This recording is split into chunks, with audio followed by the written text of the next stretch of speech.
All right, guys, here it is, the Slide 4.0 LE1 prototype. I've been using this for a couple of weeks and it's been really awesome. I am making a few improvements to the mechanisms. I got some parts in progress right now that I'm supposed to get next week. So I'll have to get those parts and retest it before we go into production.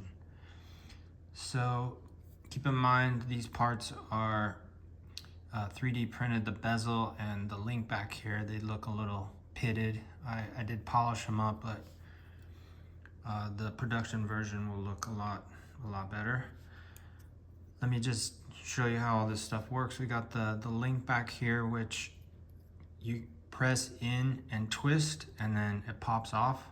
It's got a little spring in there, and to get it back on, you just do the same thing. Align the little tabs with the cavities here, push, twist, and then it pops up into a cavity there. So it can't come off in normal use because you have to actually push in and twist to get it off.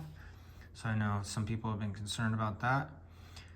Then we've got the bezel, which you press these tabs on either side to get it off. Just push it and then it pops off like that. And then to remove the blades, you just slide it forward and pull the node out of the top. It comes right out.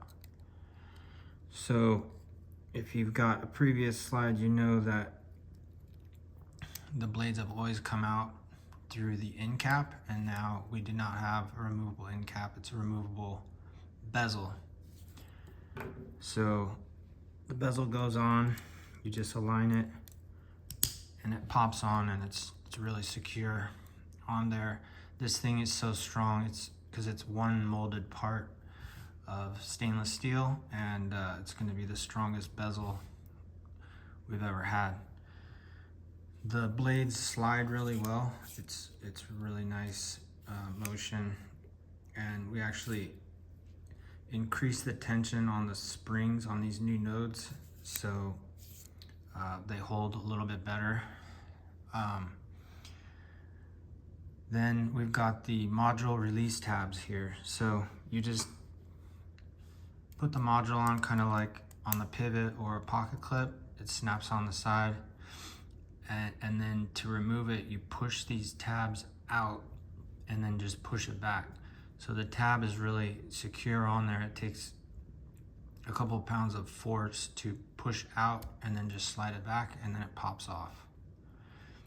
So it's the same on both sides, and it's the easiest. You don't need to use any extra tools or anything to get these off. So really happy with how that came out. We're probably gonna make these screws black in production because the LE1 is just gonna come in black, and they'll blend in a little more. Other than that, I just have to wait till next week to get those new parts and then test them for a little bit, and then hopefully we can move into the production phase. Thanks for your patience, and see you next time.